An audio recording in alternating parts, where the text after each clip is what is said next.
Oke, assalamualaikum warahmatullahi wabarakatuh. My name Muhammad Rosyadi, and my number is 099-220-13811. Okay, and I will answer the exam semantic and pragmatic.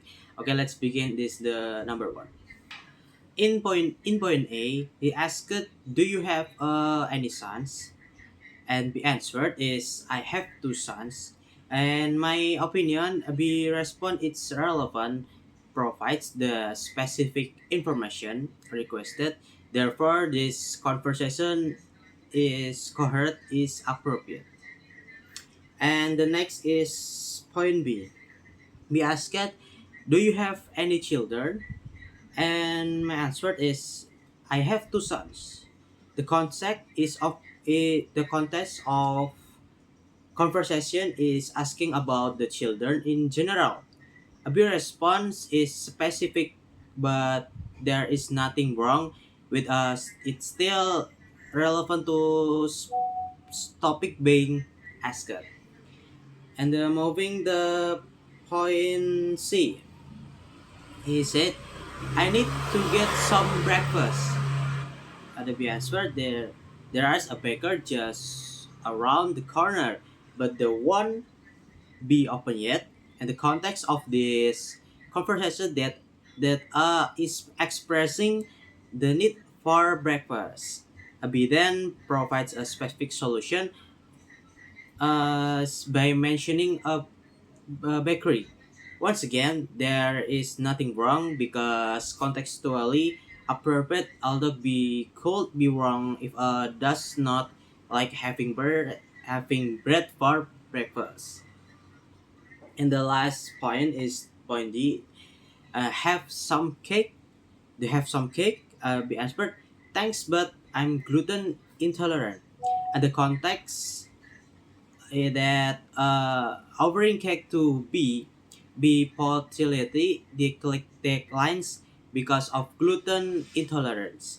This conversation makes sense and does not cut out of the context because cake does contain gluten, which is by its why B tries to refuse over. Okay, let's move to number two. I think before discussing it, I would be better be we define with what entitlement and implicature. In short, entitlement relates to what logically follows from the statement of a phrase or sentence. Meanwhile, implicature relates to additional meaning that can be inferred from the conversational context uh, in accordance with Grace's maxim. Okay, now in this question, we are asked to analyze the sentence. The customer signed using the approaches of entailment and implicature. From this sentence, the customer side, we can derive several entailments. Entailments one is there is a customer. In first place, the statement presupposes the existence of a customers. If the main statement is true, then it is impossible for there to be no customer. And the entailment two, the customer performed an action, which is signing the in the second phrase. In the action of singing is part of the meaning of the sentence. So the sentence is true. The customer did in that site. What about the implicator in the sentence? The customer signed. We can derive several potential implicator based on conversational context. A maxim of quantity. The statement might hide the act of signing is a response of unsatisfactory of a disappointing situation. A maximum of relevance based on maximum relevance, we can assume that the act of signing is relevant uh, to previous conversation or situation. For instance, there might have been poor service on unsatisfactory is product, maximum of then maximum of quality. Based on maximum of quality, we can assume the act of sign is a honest response from the customer to current condition. Okay, the next is number three. Let's the answer. I try to answer the number three. Based on the question number three, we are asked to respond to sentence from the perspective presupposition and entailment. The first one is the restaurant stopped changing extra for chili sauce, and the second one is the truck stopped this time. The restaurant stopped charging extra for chili sauce. In presupposition, the sentence have two types of presupposition. Existently that the restaurant exists, lexically that the restaurant was charging extra for chili sauce. In this case, the word stopped presupposes that previous action, the charging extra for chili sauce, was occurring in the context of entailment from the sentence the restaurant stopped charging extra for chili sauce. We can include the restaurant does not charge extra for chili sauce anymore. Okay, and the next sentence, the second is the truck stopped this time. In presupposition, the sentence has two types presupposition.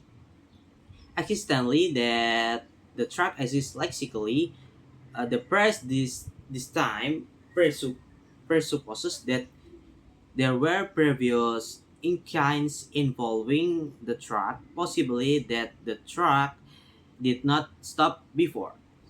From the perspective entailment, from the statement, the truck stopped this time, it means that the truth of the sentence requires the truth that at this time the truck intended stop it. Okay, when we move to number four. In this question there are two sentences and then namely is and the sentence one is they have a shell on diamond rings shell on diamond rings at the mall this weekend. And in this someone is a young woman to her boyfriend. And the sentence two is would you like to meet me for coffee? And we are asked to explain the speech. The theory content is both sentence. Okay, let's begin the point one, the sentence one. The first, they have a sale on diamond rings at the mall this weekend.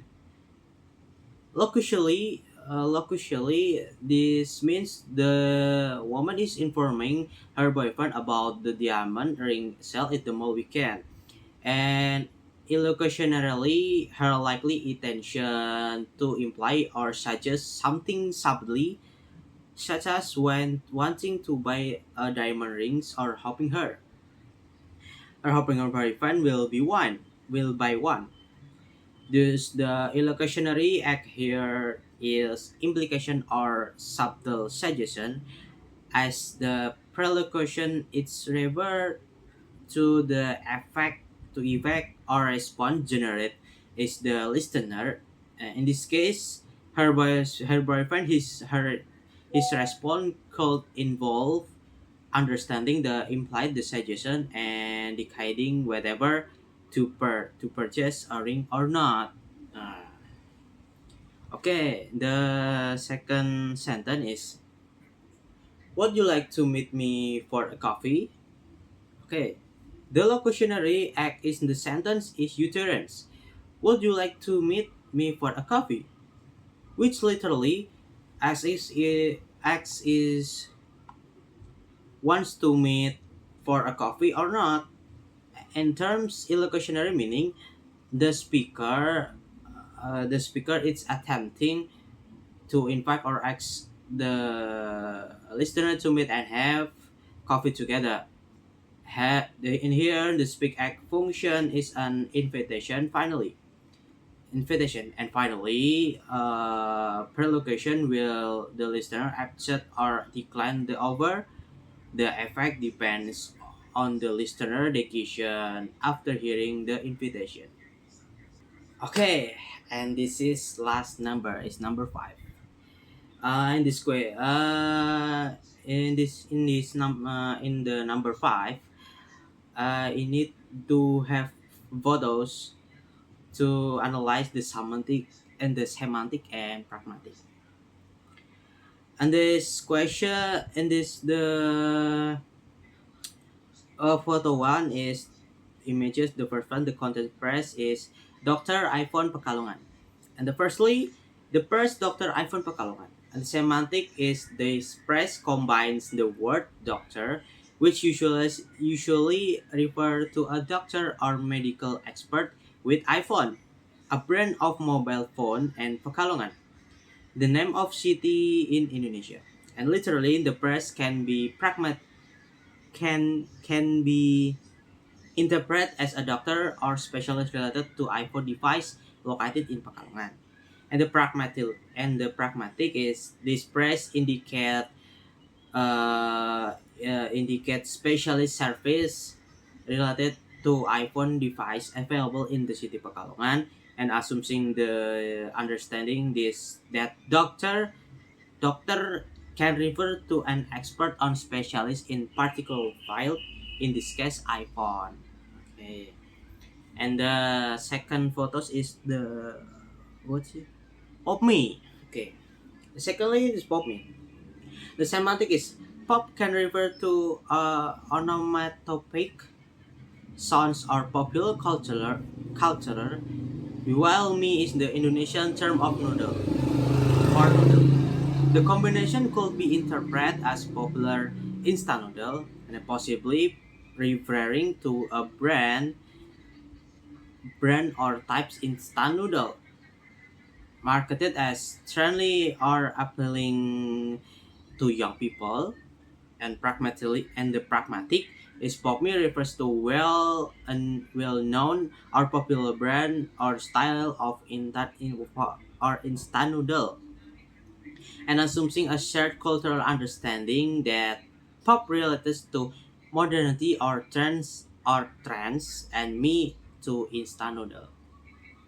Okay, thank you. And I think it's enough for the answer the question or exam semantic on pragmatic. Maybe uh, the question is, yeah, hardly for me. And then thank you uh, for Miss Rizky to give question exam for me. And thank you, uh, and thank you. Assalamualaikum warahmatullahi wabarakatuh.